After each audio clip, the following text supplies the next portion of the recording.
Alright, magandang araw po sa inyong lahat mga kababayan, Batang Maynila to it's. Ngayon po ay December 24, so bukas December 25, Pasko na mga kababayan. Ha? At sa araw po nga ng Kapaskuhan ay pagdiriwang po natin ang kapanganakan ng ating Panginoong Hesukristo. Yan po ang tunay na diwa ng Pasko. Ha? At ito pong nasa ating screen naman ay ito po yung mga paldo.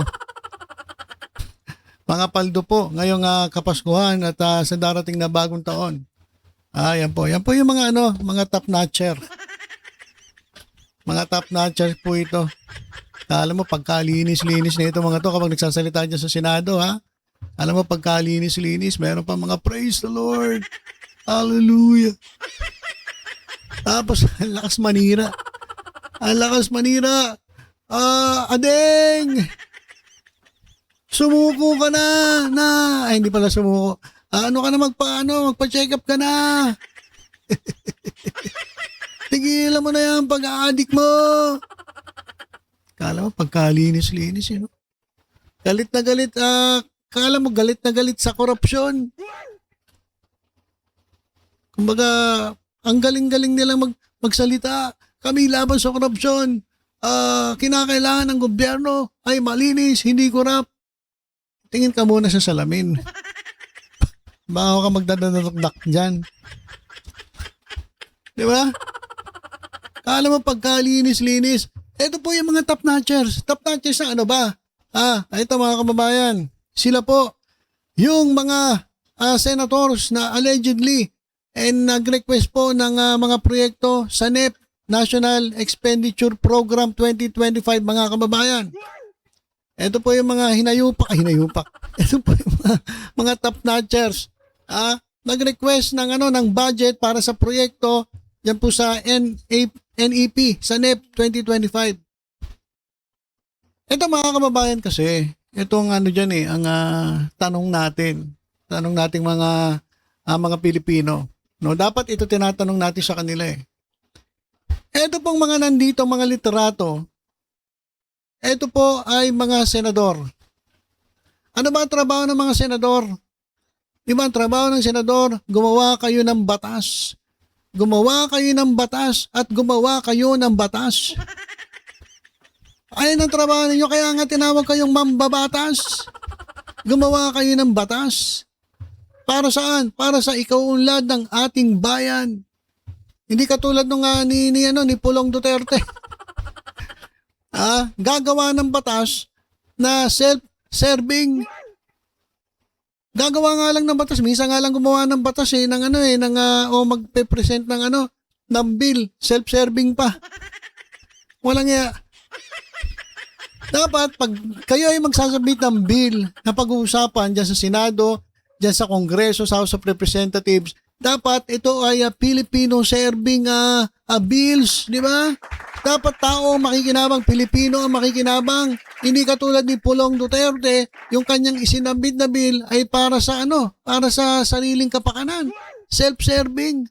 Anak ng toko yan, Dapat di ka na nagbigay o nagsabit ng bill kung ang makikinabang lang ay pamilya mo. Walang ya. At eto namang mga mambubutas mambabatas na ito, itong nasa ating screen. Ang trabaho nyo, gumawa ng batas, hindi humingi ng budget para sa mga proyekto. Trabaho ba ng senator siyan? Nag-request ng project? Trabaho ba ng senator siyan? Diba ang trabaho ng senator siya, gumawa ng mga batas, mga bill, tulungan ang mga nangangailangan. Hindi yung mag-request ka ng budget, ipapasok sa NEP. Kaya naman pala, kasi may kickback. Kaya naman pala, etong mga tulongis na ito, na dapat ang ginagawa ay gumagawa ng batas, nag-request ng mga proyekto dahil kapag sila ang nagbigay o nag-allocate ng budget para sa certain proyekto, meron silang kickback. 25% yan, boss. Meron pa nga, 30% yan, boss. Malaki yan eh, 30% yan. Di ba? O, ito yung mga top notchers. Ito. Ayan po. Anak ng tokwa. Palakpakan nga natin yung mga top notchers. Ito yung mga hinayupak na mga top notchers, mga kababayan, oh. Ay, hinayupak kayo. Kano yung pagkalinis-linis ninyo, oh. Sino-sino ang humingi ng mga allegedly nag-leak yan, DPWH leaks list. Hindi Dean's Lister, DPWH leaks list. Sana merong sumunod dito sa sa sinabi ni Cara David, di ba? Doon sa hiling-kahilingan ni Cara David. Na sana mamatay na ang mga korap. Ito mga kababayan, number 1 sa listahan, etong si Sunny Angara. Ito kasi paalis na eh. Kaya siguro sinamantala na eh. Alam niya kasi hindi na siya tatakbo bilang senator. Hindi ba ito ay DPWH secretary ngayon? Oh. Kaya sabi niya, ano, kinakailangan ko. Diskarte. Ang lupit oh. 105 projects. Oh. 105 projects. Magkano yan? Sabi ni 150 million, sabi ni nung pasikat na hilibiste.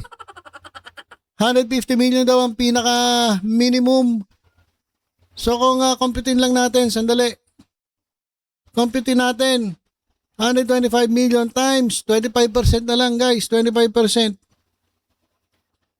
So meron kang 31.25 million sa isang project. So meron kang 31.25 million dun sa 150 million na pinaka-minimum. 105 projects. Lupit mo, Angara. Angara mo. Angara mo talaga. Sinamantala bago man lang sana umalis sa pagkasenado. Sige. Pero trabaho niya, ayun, doon ako nabibisin. Trabaho niyo ba yun na mag-allocate ng budget para sa mga proyekto? Senator kayo, dapat ang trabaho niyo lang gagawa lang kayo ng batas. Kaya nagkakaroon ng nakawan eh. Kasi yung hindi mo naman na dapat na trabaho, tinatrabaho niyo pa rin. Grabe, 105. O sino sumunod? Cheese Escudero. 34 projects. So magkano isang proyekto?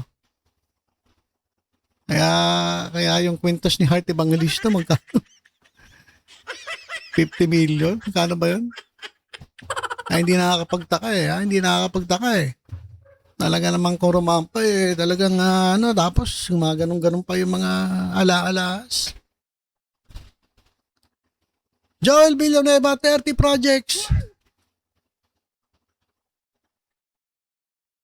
Tapos sasabihin ni Eddie Villanueva, bakit nyo pinag-iinitan si Joel? Hindi kurap si Joel. Palakpakan na, palakpakan. Palakpakan.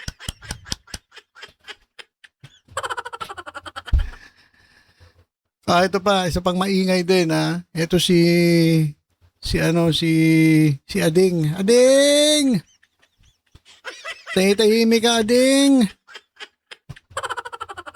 Bakit nag-request ka ng 28 projects sa NEP 2025 para saan? Alam nyo, kung talagang pagbabasihan itong mga request na projects, maganda naman po ito eh. Maganda po ito. Kasi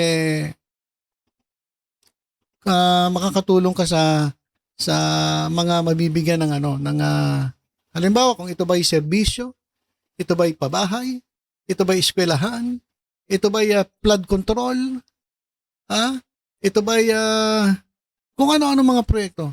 Okay sana eh. Okay sana kung doon talaga mapupunta.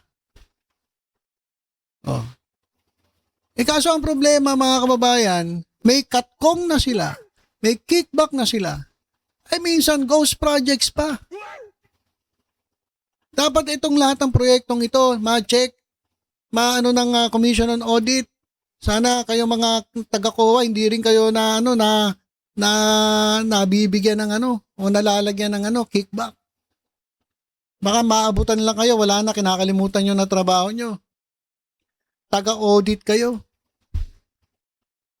Hindi kayo taga-tanggap ng pera galing doon sa mga politiko para hindi nyo sila i-audit. O kung i-audit man, nakapikit yung mata, may takip yung mga mata ninyo. Dapat ma-audit lahat ng mga proyekto na to at tingnan kung totoo bang nagawa itong mga proyekto na to o ginagawa na. Baka naman ito yung mga ghost project. Maliban doon sa 25% o 30% na kickback, SOP ng mga politiko, walang yung ghost project pa pala. Patay tayo dyan. Anak ng toko yan. Kaya sabi ko sa inyo, ito yung mga paldo ngayong Pasko, ngayong bagong taon. Ang gagaling magsalita, ito may mga praise the Lord pa rito. Alan Peter Cayetano, 14 projects. Pag nagsalita ito, kala mo talagang no? Talagang 14 projects. Sana. Ito, tingnan at talagang busisiin maigi. Hindi nyo naman trabaho yan. Pero ba't nanghihingi kayo ng budget para sa mga proyekto? Ano gagamitin nyo para sa sa kampanya, para masabi, ilalagay doon sa this is the project of Alan Peter Cayetano. This is the project of Amy Marcos Manotok. This is a project of Bong Revilla Jr. Para malakas kayo sa tao. At isa pa, habang lumalakas kayo sa taong bayan, sapagkat meron kayong mga proyekto, ang nangyayari, meron pa kayong kickback. Anak ng teteng yan. 14 projects, Alan Peter Cayetano. Magkapatid, parehas 14 projects, mukhang nag-usap kayo 14 lang, pwede na yan, okay na yan, 14. Paldo na tayo dyan. Mark Villar, 11 projects. Grace po, 11 projects. Rapi Tulfo, tatahitahimik. Tatahitahimik to. 9 projects. Ito mga kababayan hindi ko sinasabi na lahat sila tumatanggap ng kickback. Pero kasi sa nangyayari ngayon, nakikita nila na halos lahat po ng proyekto na iginagawa dito sa bansa natin, merong SOP o may kickback. Lalong-lalo na dyan sa DPWH, dyan sa proyekto ng DPWH, na pati mga empleyado, mga opisyalis ng DPWH ay kasabwat sa pagnanakaw sa kaban ng bayan. Rapi Tulfo, sa tingin ko si Rapi Tulfo, nakatutok to sa mga hospital Kasi iniikot niya yung mga hospital. Kulang-kulang yung mga gamit, madumi. Sa tingin ko doon napupunta yung na-request niya. Kasi malamang ang nangyari, Sir Rapi Tulfo, baka pwede naman po mag-request sa inyo na ganito, sana magkaroon kami ng proyekto na ganyan. Sabi ko nga po sa inyo, okay ang mga proyekto na yan. Kaso ang problema kasi, may kickback May SOP. Doon sumasama doon sumasama yun. Sana yung iba dito, walang kickback, pero parang imposible, mga kababayan. Alam naman nila mga diskarte niyan Alam nga namang, yung iba dyan, may kickback kasi ikaw, hindi ka papayag na wala kang kickback. Kaya lang naman sumama ngayon kasi ibinulgar ni Presidente Bongbong Marcos. Nagkabulgaran. Kaya nagulantang sila sa nangyari. Pero imposibleng hindi nila alam, bawat isa sa kanila, hindi nila alam na meron talagang ganon. Kaya magdi-deny pa yung mga kupal dyan, kunwari, malinis. Pero SOP na yan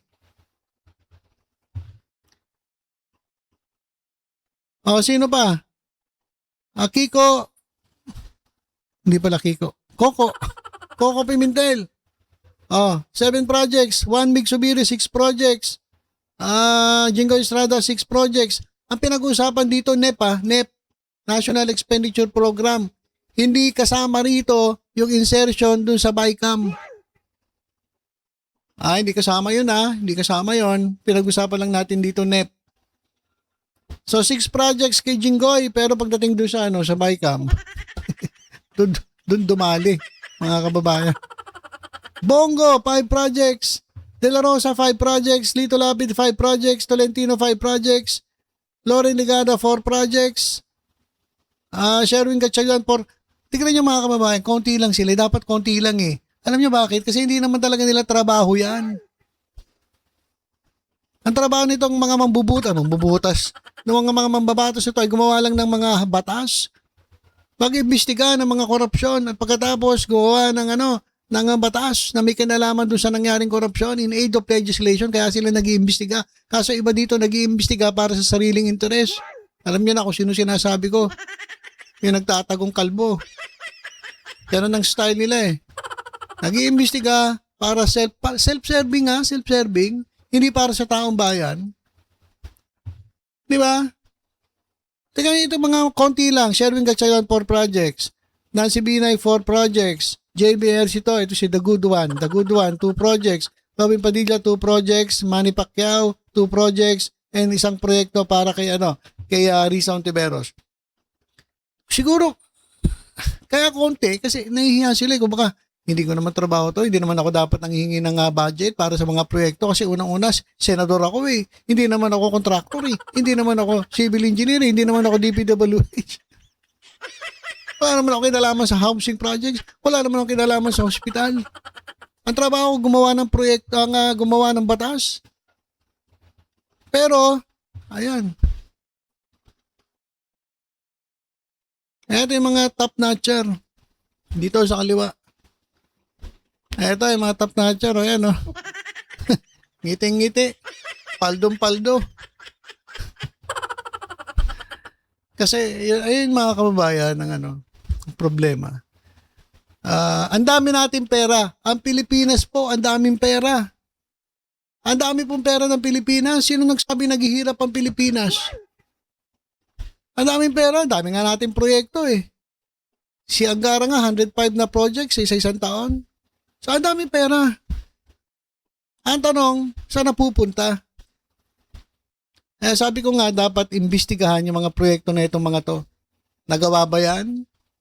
Kinagawa ba yan? Baka naman ghost project yan. Doble nakita. Meron ka ng kickback. Wala ka pang ginawa. Siyempre, alam na. Alam na kung saan napunta yung pera. So yan mga kababayan, pet malo. Pet malo, itong mga kupal na ito.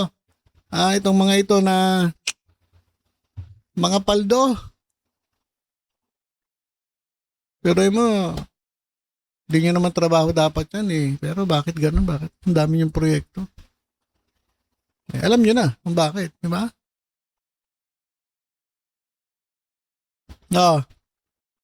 Ano sabi ng ating mga kababayan?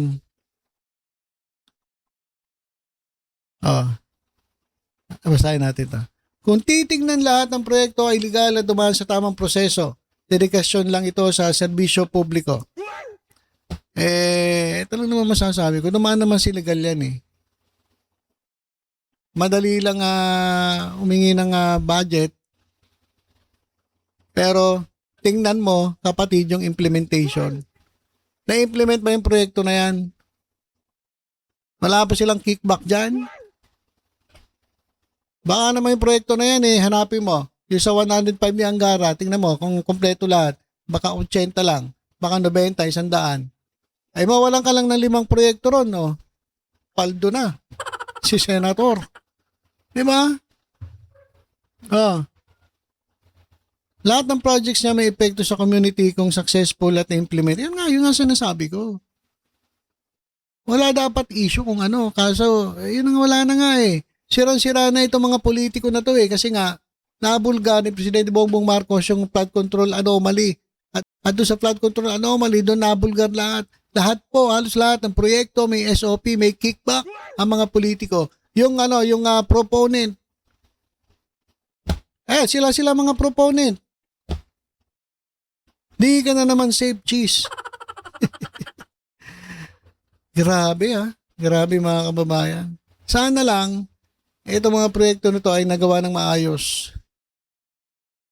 Hindi katulad ng mga ghost project, flood control projects na puro palpak.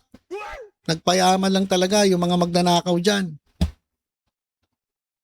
Paskong Pasko. Paskong Pasko na. High blood ako sa inyo. Lang iya. Kasi hindi nyo naman trabaho dapat yan eh. Pero dahil nga, alam nyo na, meron kasing ano dyan. Alam na this. Okay. So, yun lamang po mga kababayan. Bahala na Diyos sa mga to. Sabi nga ni Cara David, mamatay na ang mga corrupt dito sa Pilipinas. Malay nyo, may matupad na naman sa hiling ni Cara David. Well, anyway, pagdasala lang po natin sila. Talaga pong makakapal na po ang mukha ng mga ito eh. Wala na tayong magagawa. Bahala na ang Panginoon sa kanila. Habang sila ay nagpapayaman, paldo, ang daming choppy, ang daming pera. Tayo mga ordinaryong Pilipino nagtsatsaga lamang sa konting handa. Pero alam niyo mga kababayan, ito lang masasabi ko sa inyo. Sila maraming pera. Pero nakakatulog kaya sila ng maayos? Meron kaya silang peace of mind? Tayo, kahit konti lang handa natin, 500 lang Noche Buena natin. Meron tayong peace of mind. At kasama natin yung mga pamilya natin, nakapagbigay tayo ng kasiyahan. Eto mga to.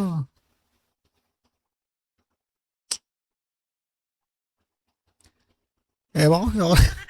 Ano magsalita? Basta mga kababayan ngayon po ay bukas po ay Pasko na. Ang isipin natin ay pagdiwang natin ay ang tunay na diwa ng Kapaskuhan. Na ang Panginoong Jesucristo ay pumunta po dito sa lupa para iligtas po tayo sa kasalanan. Bakit kinakailangan niya pumunta dito sa lupa? Hindi ba pwedeng iligtas niya tayo habang nandun siya sa langit? Hindi po.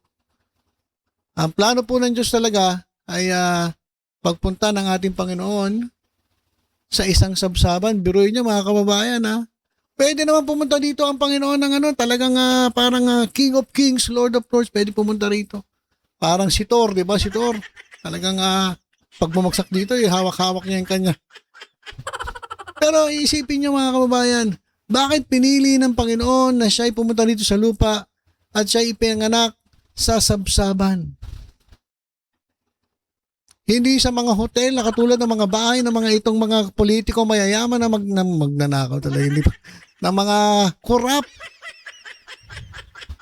Bakit hindi sa mga mahaling mansyon? Bakit hindi sa magagarang mga tapos iba? Sumakay siya sa donkey. Ang Panginoon sumakay sa donkey. Pwede naman siya sumakay sa Chevrolet. O kaya yung mga sasakyan ni Diskaya. Yung payong pa lang, yung payong lang ang binili. Bakit hindi doon sumakay sa donkey? Ang hari ng hari, ang tagapagligtas, ang may gawa ng mundo, may gawa sa ating lahat. Hindi siya sumakay sa magagarang sasakyan. O kaya may mga eroplano, may mga sariling eroplano, hindi siya nag-airplane. Pwede naman siya bumaba na talagang yung dumadagundong na talagang magugulantang ang tao. Lahat-lahat. Pero hindi Napakasimple. Pinanganak siya ng isang birhen. Walang kasalanan. Siguro alam niyo na yan kung bakit kinakailangan virgin birth. Kasi kung siya ay pinanganak na hindi virgin yung babae, ibig sabihin, yung may kasalanan siya. So kaya po siya pinanganak ni Mary na virgin po. Ibig sabihin po, wala po siyang bahid ng kasalanan kasi tayong lahat ay may bahid ng kasalanan. Tayong lahat, simula kay Adan at kay Eva, makasalanan po tayo.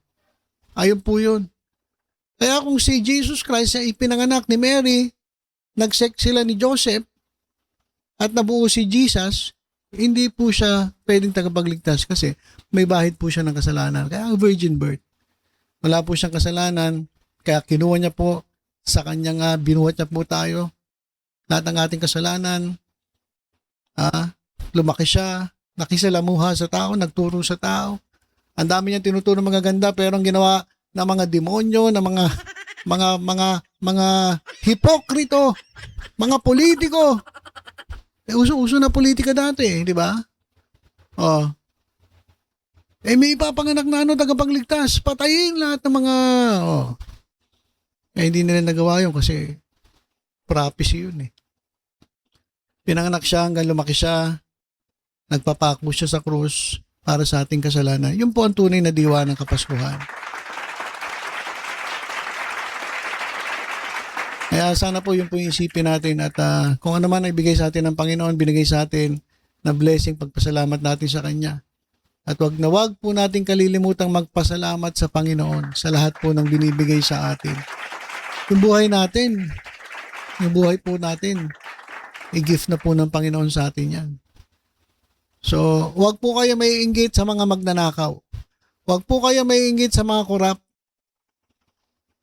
Meron po silang panahon na naharap po sila sa may likha, sa pinakamakapangyarihan sa lahat.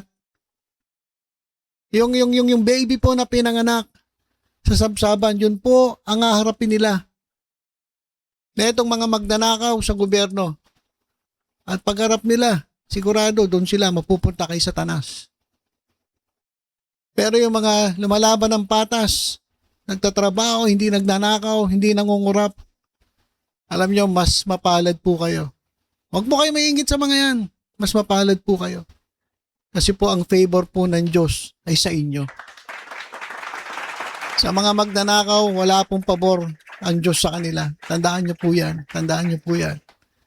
Kaya huwag po kayo maingit dito sa mga to. Okay, so yun lang po muna mga kababayan. Muli, maligayang Pasko po sa inyong lahat. At manigong bagong taon na rin sa inyong lahat. So ito lang po muna ang ating pag-usapan.